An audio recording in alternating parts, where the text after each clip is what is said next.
Bismillahirrahmanirrahim. Assalamu alaikum students. I am Muhammad Usman Ali, your math teacher. Today we are going to discuss chapter number 1, number systems. Let's start. जी students, बात करते हैं number systems पे। Student, assume करें कि दुनिया में कोई नंबर एग्जिस्ट ना कर रहा हो, तो दुनिया में हम बार्गेनिंग किस तरह से करेंगे। अगर आपको कोई भी चीज खरीदनी है, आप शॉपकीपर के पास जाते हैं, आप उसे क्या समझाएंगे कि आपको कितने वेट में, कितनी क्वांटिटी में वो चीज चाहिए। स्टूडेंट्स, जब वाकई ही दुनिया में नंबर सिस्टम एग्जिस्ट नहीं करते थे, तो दुनिया में लोग किस तरह से काम करते थे। अगर हम बात करें एक गडरिये की, वो क्या करता था, जब अपनी बकरियां चराने के लिए बाहर लेके जाता था, तो हर बकरी के बदले में एक स्टोन अपनी पॉकेट में डालता जाता था। शाम को जब बकरियां चर के वापस आती थी, तो वो स्टोन्स निकाल के बाहर फेंकता रहता था। अगर स्टोन्स की तादाद बढ़ जाए, तो इसका मतलब है कि कोई ना कोई बकरी मिसिंग हो गई है, और अगर स्टोन्स की तादाद कम हो जाए, तो इसका मतलब है कि आप साथ किसी और की बकरियां भी ले आए हैं। स्टूडेंट्स, तकरीबन 5000 बीसी के अराउंड इजिप्शियन ने इस नंबर सिस्टम को मुतारिफ करवाया। इस नंबर सिस्टम के अकॉर्डिंग अगर आपको एक नंबर लिखना है, सिंपली 2,58,458, तो आप इसको इस तरह से लिखेंगे। देखिए स्टूडेंट्स, इसने बहुत ज्यादा जगह घेरी है। अब अगर आजकल की काउंटिंग में आपको यही नंबर लिखना हो, तो आप इस तरह से लिखेंगे 2,58,458। स्टूडेंट्स, वक्त के साथ साथ लोग इस सिस्टम के साथ कंपैटिबल नहीं थे, इसको बहुत ज्यादा जगह घेरता था, लिखने के लिए बड़ा प्रॉब्लम आता था। तो फिर आहिस्ता आहिस्ता एक नंबर सिस्टम मुतारिफ करवाया गया।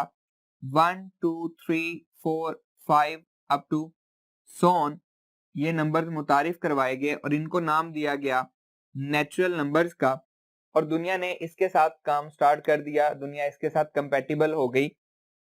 वक्त के साथ साथ एक प्रॉब्लम आया कि ऐसी equations x plus 2 is equal to 2, जब इन इक्वेशन को सॉल्व करें तो आंसर आता है 0। अब 0 नेचुरल नंबर में कंटेन नहीं करता, इसलिए 0 को इनके साथ मिलाया गया और उस सेट को नाम दिया गया होल नंबर्स का, 0 1 2 3 4 5 अप टू सोन, और इस सेट को नाम दिया गया होल नंबर्स का। फिर कुछ अरसे के बाद ऐसी equations x plus 4 is equal to 2, जब इनको सॉल्व करें तो आंसर आता है -2। अब इस इक्वेशन का answer again set of whole number में नहीं था, तो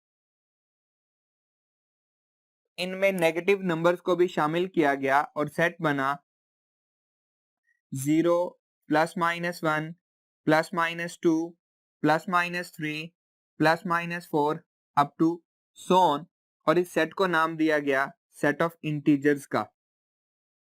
अगर हम बात करें पॉजिटिव इंटीजर्स की, तो हम z पे प्लस का साइन डालते हैं, और अगर हम बात करें नेगेटिव इंटीजर्स की, तो z पे नेगेटिव का साइन डालते हैं। फिर वक्त के साथ साथ ऐसी equations 2x is equal to 3, आप इस इक्वेशन को सॉल्व करें तो आंसर आता है 3/2। अब इसका सोल्यूशन अगेन इनमें नहीं है, तो फ्रैक्शन में नंबर्स को इंट्रोड्यूस करवाया गया, उसको डिफाइन किया गया x such that x is equal to p over q, where p q belongs to set of integers and q is not equal to 0, और इनको नाम दिया गया रैशनल नंबर का। q से हम इसको रिप्रेजेंट करते हैं। यहाँ पे q equal to not equal to 0 है, क्योंकि अगर हम डिवीजन में 0 रखेंगे तो आंसर आएगा इन्फिनिटी। फिर स्टूडेंट्स, ऐसी equations x square is equal to 2, जब इसको सॉल्व किया गया तो आंसर आया स्क्वायर रूट 2। अब वो अगेन यहाँ पे नहीं है, तो फिर कहा गया कि ऐसे नंबर जिनको हम स्क्वायर रूट के फॉर्म में लिखें या फ्रैक्शन की फॉर्म में नहीं लिख सकते, वो नंबर मुतारिफ करवाए गए x such that x is not equal to p over q, where p q belongs to set of integers and q is not equal to 0, और इनको कहा गया इर्रेशनल नंबर्स, और q डैश से रिप्रेजेंट किया गया। फिर कुछ अरसे के बाद इन दोनों को मिला के इन दोनों का यूनियन लिया गया और एक नए नंबर इंट्रोड्यूस करवाए गए जिनको हम कहते हैं रियल नंबर, और इसकी डेफिनेशन है Q union Q dash are the set of real number. Student कहानी यहाँ पे खत्म नहीं होती, बल्कि इसके बाद भी नंबर्स आते हैं, हम अगले लेक्चर्स में इंशाल्लाह उनको भी डिस्कस करेंगे। अभी हम बात करते हैं ऐसे नंबर्स की, फर्ज करें आता है 1.29। अब इसको हम इजीली फ्रैक्शन में चेंज कर सकते हैं, 129/100 हम कह देंगे कि ये एक रैशनल नंबर है। लेकिन अगर ये इस तरह से हो अप टू सो ऑन, तो अब हम इसको किस कैटेगरी में रखेंगे, क्या ये रैशनल होगा या इररेशनल होगा। इसी तरह से 3.11111 अप टू सो ऑन, ऐसे नंबर्स को हम किस कैटेगरी में रखेंगे। तो स्टूडेंट डिस्कस करते हैं decimal representation of real numbers को। इसमें सबसे पहले स्टूडेंट्स आता है terminating decimals. Terminating decimals, terminating decimals कौन से होते हैं, जो डेसिमल पार्ट में पॉइंट के बाद जो होता है उसको हम डेसिमल पार्ट कहते हैं। डेसिमल पार्ट में टर्मिनेट हो जाएं, रुक जाएं, उनको हम क्या कहते हैं, टर्मिनेटिंग डेसिमल कहते हैं। जैसा कि 4.059 ये एक टर्मिनेटिंग डेसिमल है, डेसिमल पार्ट के बाद ये स्टॉप हो गया है, फाइनाइट है। इसी तरह से हम लिख सकते हैं 1.291375। अब ये भी एक नंबर है जो कि डेसिमल पार्ट के बाद टर्मिनेट हो चुका है। नेक्स्ट है रिकरिंग डेसिमल्स। रिकरिंग डेसिमल्स ऐसे नंबर्स जो कि डेसिमल पार्ट के बाद बार बार रीअकर हो रहे हों, जैसा कि 0.3333 अप टू सोन बढ़ता जा रहा है, 3333 रिपीट होता जा रहा है, तो ये एक रिकरिंग डेसिमल है। 2.79, अगर मैं 7 9 के ऊपर बार लगा दूं तो इसका मतलब है 7 और 9 बार बार रिपीट हो रहा है, 7 9 7 9 7 9 up to infinite many times, और इसी को हम रिप्रेजेंट करते हैं 1.112। अब यहाँ पे अगर मैं इनके ऊपर डॉट लगा देता हूं, बार लगा दें या डॉट लगा दें एक ही बात है। अब 112 बार बार रीअकर हो रहा है। सुना, अगर कोई ऐसा नंबर आए जिसको हम डिवाइड करें तो वो इससे ज्यादा बार आ रहा हो, फर्ज करें कि वो 40 टाइम्स आने के बाद फिर दोबारा आ रहा है, 40 टाइम डिफरेंट डिजिट्स आए और उसके बाद वो रिपीट होना शुरू हो गया, तो उसको हम कैसे लिखेंगे। जस्ट हम क्या करेंगे, 3.719532215 फर्स्ट और लास्ट वाले के ऊपर डॉट का निशान लगा देंगे। इसका मतलब है कि यहां से लेकर यहां तक ये अब अगेन दोबारा रिपीट होगा, सेम डिजिट आएंगे, इसको भी हम क्या कहेंगे, रिकरिंग डेसिमल कहेंगे। स्टूडेंट यहाँ पे एक नोट लिखें, इसको ध्यान से याद रखना है, every terminating and recurring decimal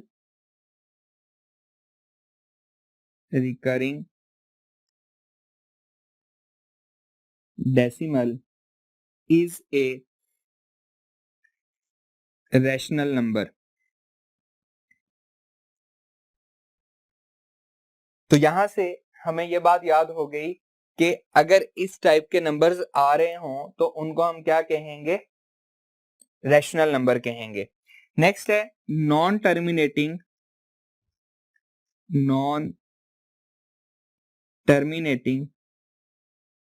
and non recurring decimal.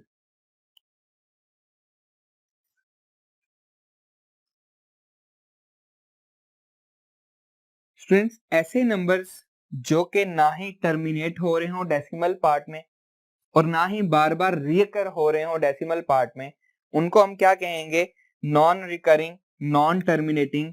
जैसा कि 7.1579213 अप टू सोन, ये बढ़ता ही जा रहा है, ना ही ये स्टॉप हुआ है, फाइनाइट है डेसिमल पार्ट में, बल्कि इनफाइनाइट है, और ना ही ये रिपीट हो रहा है, तो इसको हम क्या कहेंगे, non terminating and non recurring decimal. यहां पे अगेन एक नोट लिख लें, every non terminating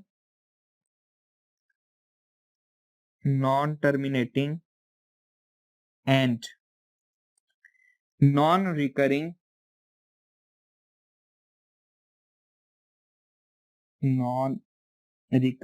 decimals are irrational numbers.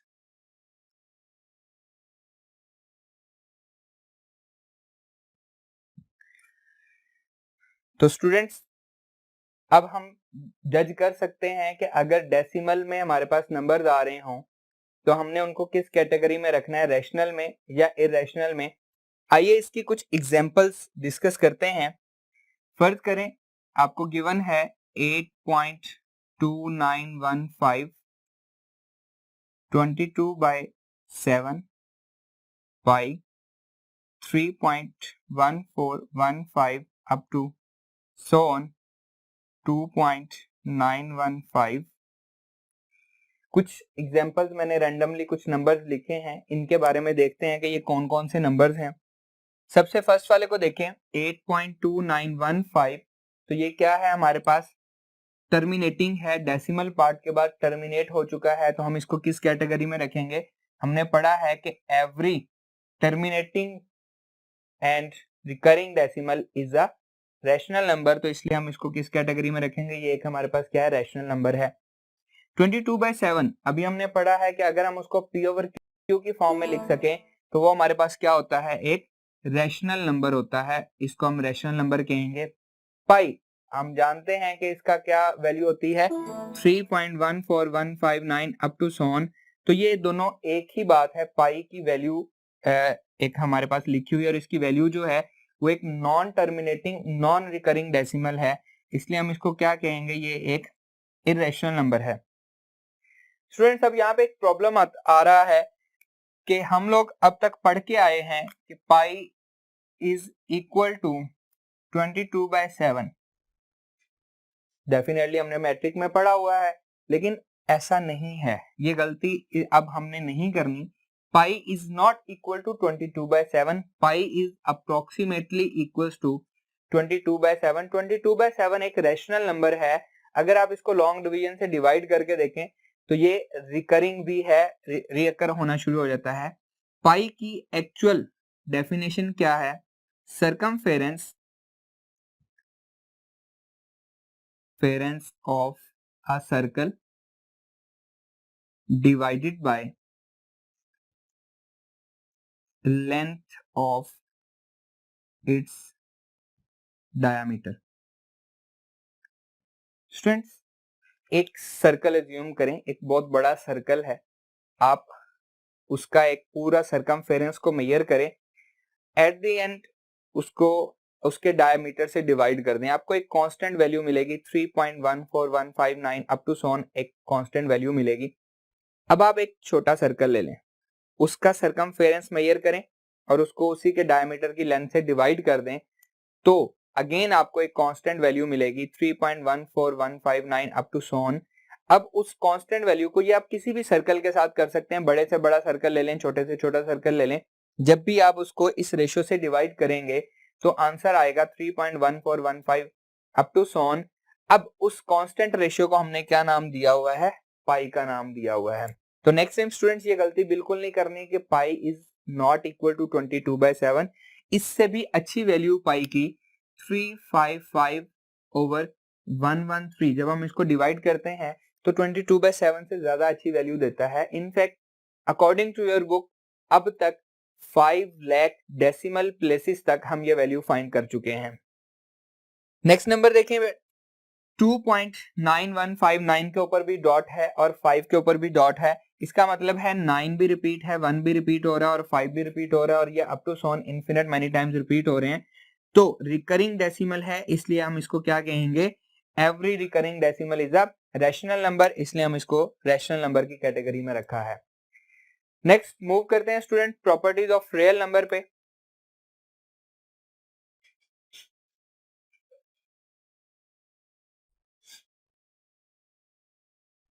Ji student start करते हैं properties of real number.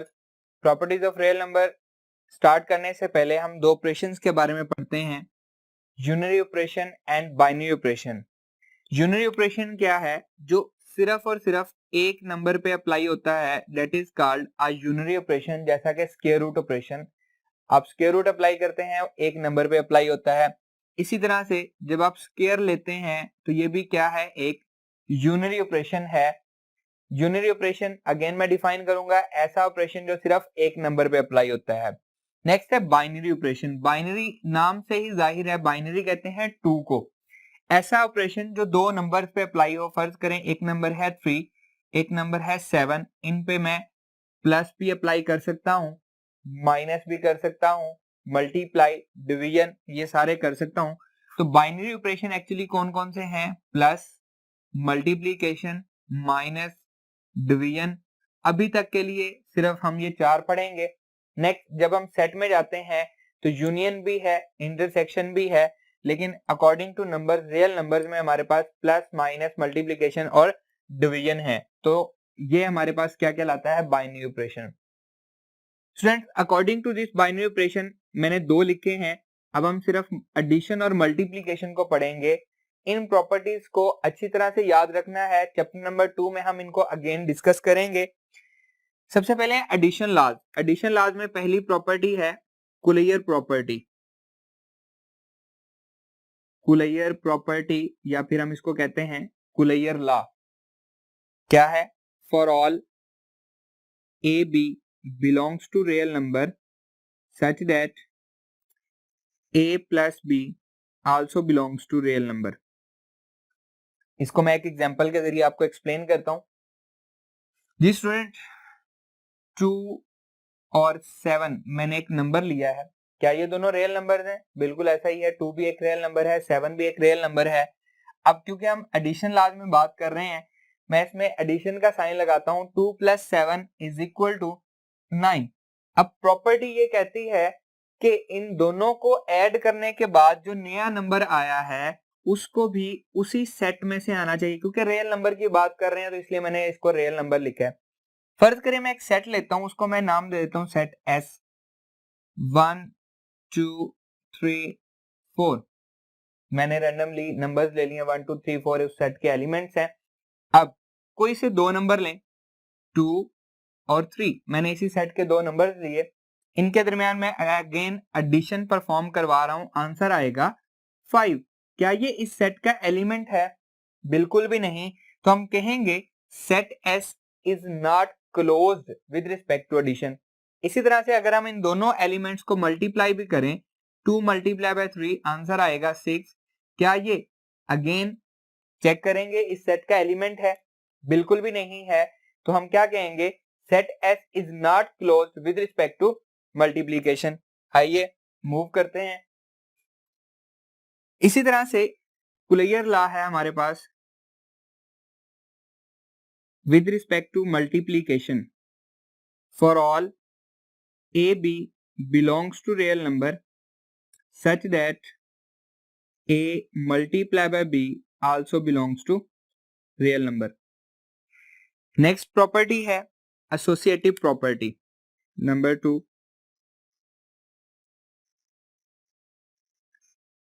associative property या associative law with respect to addition। for all a b c belongs to real number such that a plus b plus c is equal to a plus b plus C. ये आप matric में भी पढ़ के आए हैं। अगर हम इन दो नंबर्स को पहले ऐड करें और उसको तीसरे नंबर के साथ ऐड कर दें, या फिर इन दोनों को हम ऐड करें और उसको तीसरे से ऐड कर दें, आंसर दोनों साइड पे क्या आता है? सेम ही आता है। इसी तरह से हमारे पास यही प्रॉपर्टी है एसोसिएटिव प्रॉपर्टी। Associative property. अब क्योंकि मल्टीप्लीकेशन लॉज में बात कर रहे हैं तो हम कहेंगे associative property with respect to multiplication. For all a b c belongs to real number such that a multiplied by b multiplied by c is equal to A multiply by B multiply by C, same वही चीज। Next property है students identity element. Number 3 identity element कह लें, identity property कह लें, एक ही बात है। आइडेंटिटी एक्चुअली होती क्या है, पहले हम इसकी डेफिनेशन देखते हैं। For all a belongs to real number there exist, ये जो मैंने उल्टा ई लिखा है इसका मतलब है there exist 0 belongs to real number such that, इनको आप ऐड करें a plus 0 0 plus a, answer क्या आएगा, a ही आएगा जो कि किसका एलिमेंट है, सेट ऑफ रियल नंबर का।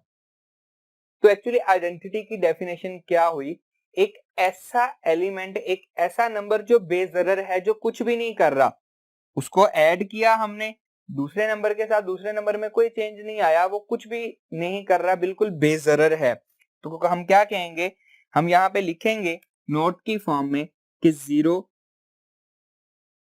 इज द एडिटिव आइडेंटिटी,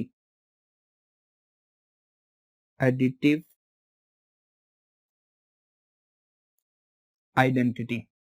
इसी तरह से same property but multiplication laws में identity property for all a belongs to real number there exist, उल्टा ई, पहले भी मैंने बताया क्या कहेंगे, there exist 1 belongs to real number such that a multiply by 1 is equal to 1 multiply by a, again answer क्या आएगा, a ही आएगा जो कि किसका एलिमेंट है, सेट ऑफ रियल नंबर का। तो यहाँ पे बेजरर एलिमेंट क्या हुआ, 1 हुआ। 1 के साथ जब भी हम किसी नंबर को मल्टीप्लाई करते हैं तो उसमें कोई चेंज नहीं आता, तो हम यहाँ पे लिखेंगे 1 इज द मल्टीप्लिकेटिव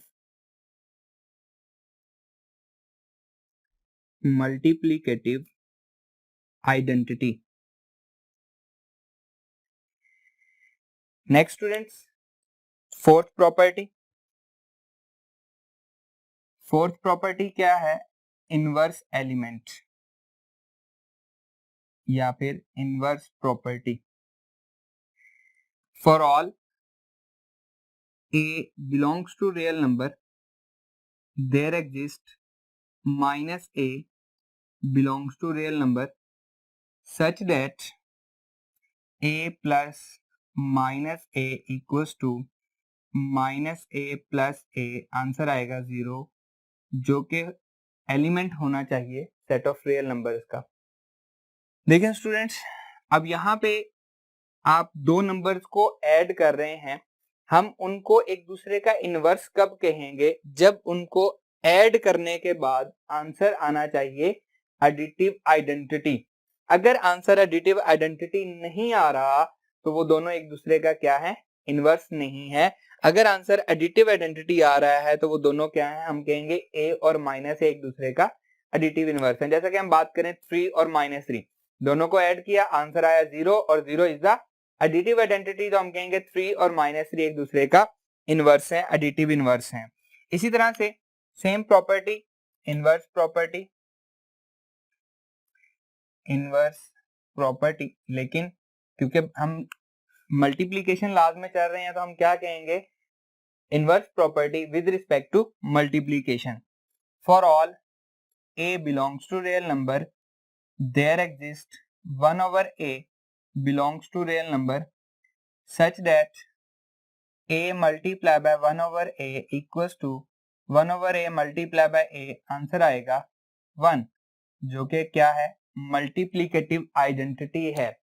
तो स्टूडेंट्स अगेन वही चीज, इनवर्स प्रॉपर्टी हम क्या कहेंगे कि अगर दो नंबर को आपस में मल्टीप्लाई करें और आंसर क्या आए, मल्टीप्लिकेटिव आइडेंटिटी आ जाए, तो हम कहेंगे कि वो दोनों एक दूसरे का इनवर्स हैं।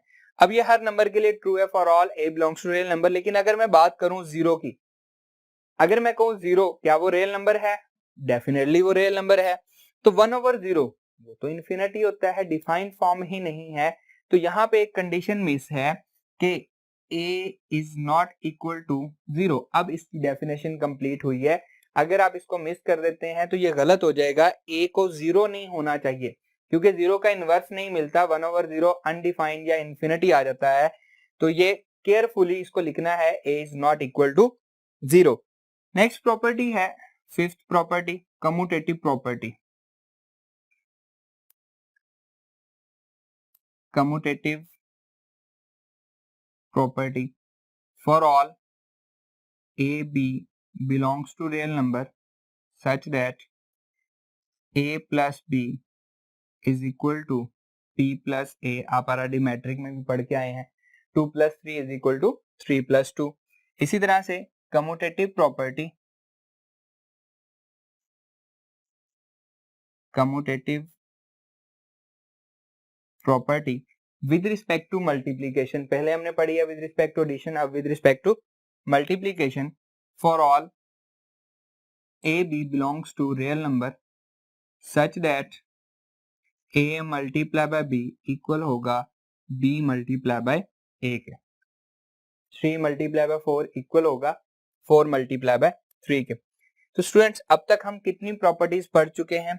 Closure property with respect to addition 1, associative property with respect to addition 2, identity property with respect to addition 3, inverse property with respect to addition 4, commutative property with respect to addition 5 and Collier property with respect to multiplication 6, associative property with respect to multiplication 7, identity property with respect to multiplication 8, inverse property with respect to multiplication 9 and commutative property with respect to multiplication 10। अब मैं discuss कर रहा हूं 11th property named as distributive property.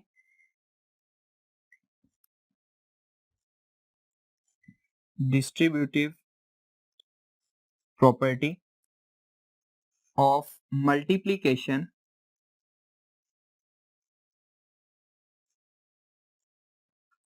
over addition।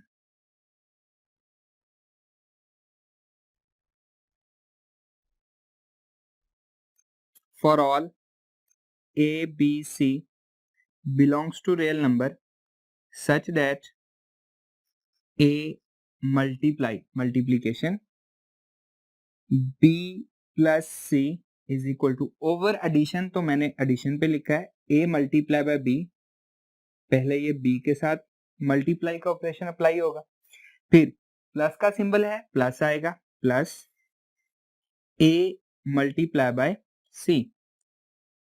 इसको हम क्या पढ़ते हैं? इसको हम कहते हैं pre distributive property of multiplication over addition, या फिर हम ये भी कह सकते हैं कि left distributive property of multiplication over addition. इसी तरह से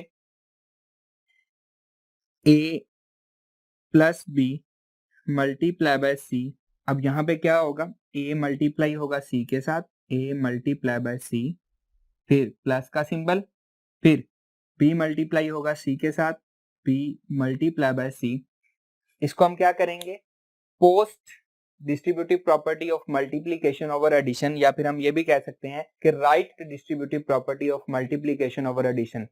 स्टूडेंट्स अगर कोई भी सेट इन 11 प्रॉपर्टी को सेटिस्फाइड करता है तो उस सेट को हम कहते हैं फील्ड।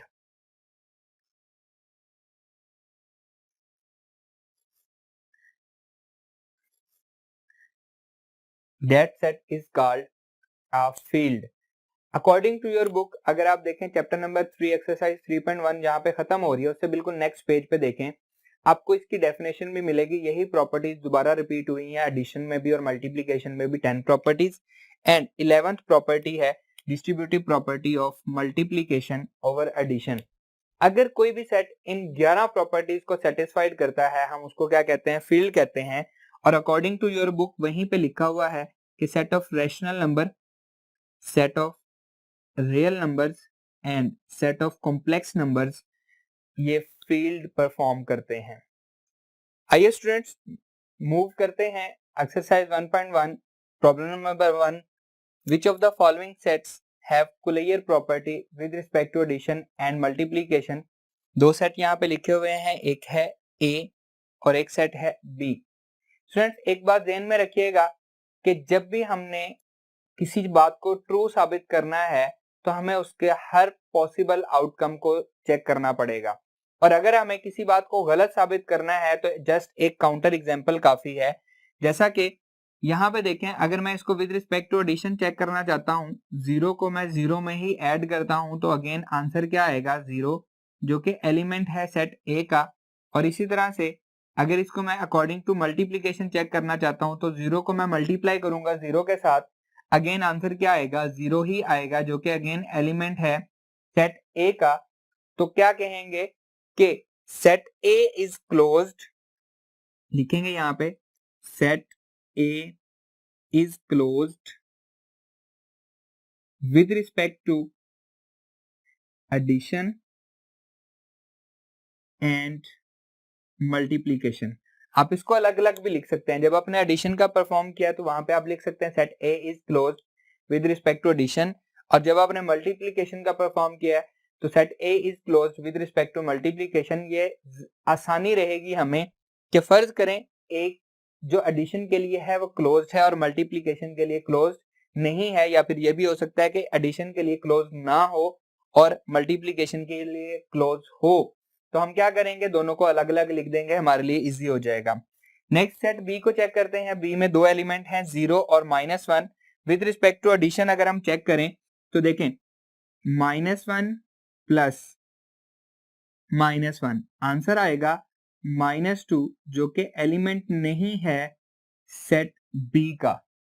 मैंने आपको कहा था कि अगर आपको गलत साबित करना है तो जस्ट एक काउंटर एग्जांपल काफी है। ये मैंने एक काउंटर एग्जांपल दे दी है, तो मैं यहाँ पे लिखूंगा कि set B is not closed with respect to addition. Check कर लेते हैं मल्टीप्लीकेशन के लिए भी, -1 मल्टीप्लाई बाय -1 आंसर आएगा +1, जो कि एलिमेंट नहीं है सेट बी का। तो मल्टीप्लीकेशन के लिए भी हमें एक काउंटर एग्जांपल मिल गई कि ये हमारे पास सेट नहीं है, क्लोज नहीं है, तो हम लिखेंगे set B is not closed with respect to addition and multiplication। Students अगर हम बात करें पार्ट 4 की, पार्ट 4 में हमारे पास सेट में लिख लेता हूं कि सेट है, यहां पे मैं इसको एग्जांपल दे रहा हूं, m is equal to -1 and 1। अब यहां पे हमारे पास एलिमेंट ही एक था, ये हमारे पास क्लोज हो गया, ये हमारे पास नॉट क्लोज आया। तो मैं आपको एक कंडीशन बता रहा हूं कि जब आपको एक से ज्यादा एलिमेंट हो और ट्रू साबित करना हो तो क्या करेंगे, मैं with respect to multiplication check कर रहा हूं इसको, हम इसकी हर पॉसिबिलिटी को चेक करेंगे। -1 मल्टीप्लाई बाय -1 आंसर आएगा +1, जो कि अगेन एलिमेंट है सेट m का। यहाँ पे हम खत्म नहीं कर देंगे, बात तो ट्रू है लेकिन खत्म नहीं करेंगे। गलत साबित करने के लिए सिर्फ एक पॉसिबिलिटी हो, दैट्स इनफ, आप ठीक जा रहे हैं। लेकिन ट्रू साबित करने के लिए आपको हर बात चेक करनी पड़ेगी। -1 मल्टीप्लाई बाय 1 आंसर आएगा -1, ये एलिमेंट है सेट m का। एंड इसी तरह से 1 multiply by 1 is equal to answer आएगा 1, जो कि एलिमेंट है सेट m का। तो यहाँ पे आप देख सकते हैं कि हमने इसकी हर पॉसिबिलिटी चेक की है और हर पॉसिबिलिटी ट्रू आई है, तो हम कहेंगे कि set m is closed with respect to multiplication. बाकी आपकी होमवर्क है इसका पार्ट 2 एंड पार्ट 4 का एडिशन वाला पार्ट, ये आपका होमवर्क है, आपने खुद से करना है। आइए मूव करते हैं प्रॉब्लम नंबर 2 की तरफ।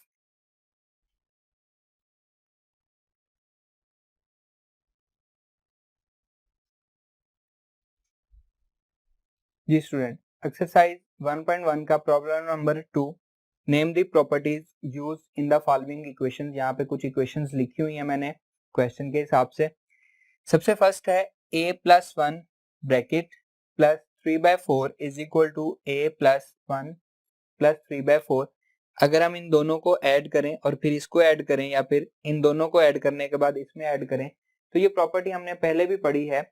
यहाँ पे associative property a plus B plus C is equal to a plus B plus C. तो associative property with respect to addition, तो इसको हम नाम देंगे, ये है हमारे पास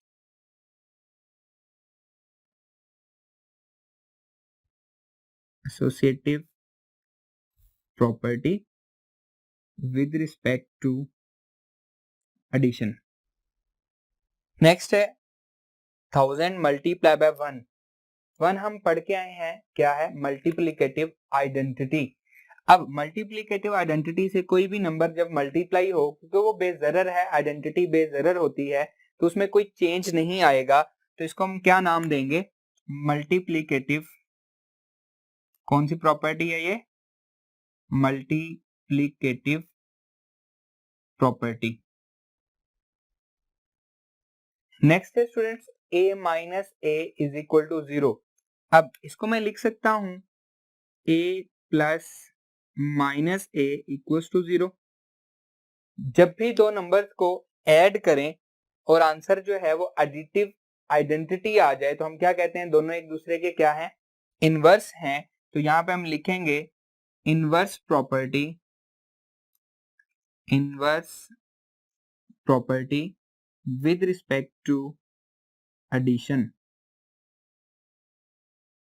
नेक्स्ट देखें, square root 2 multiply by square root 5 equals to square root 5 multiply by square root 2। कोई फर्क नहीं पड़ता इन दोनों को ऐसे मल्टीप्लाई करें या ऐसे मल्टीप्लाई करें। तो ये कौन सी प्रॉपर्टी है, commutative property with respect to multiplication, commutative property with respect to multiplication. And x minus y multiply by z, xz minus yz, तो दैट प्रॉपर्टी इज कॉल्ड, ये लेफ्ट से मल्टीप्लाई हो रहा है, राइट से मल्टीप्लाई हो रहा है, राइट से आप इसको ये भी लिख सकते हैं राइट, या आप इसको ये भी लिख सकते हैं post right distributive property, distributive property of multiplication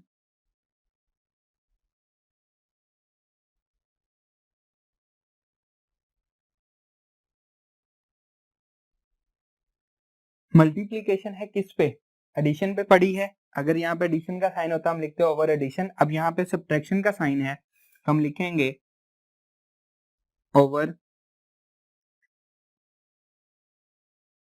subtraction. Students इस क्वेश्चन के बाकी पार्ट आपके लिए होमवर्क हैं, आपने उनको खुद से ट्राई करना है। कल इंशाल्लाह नेक्स्ट लेक्चर में हम प्रॉपर्टीज ऑफ इक्वालिटी और इनइक्वालिटी और उनके क्वेश्चंस को डिस्कस करेंगे। अल्लाह हाफिज।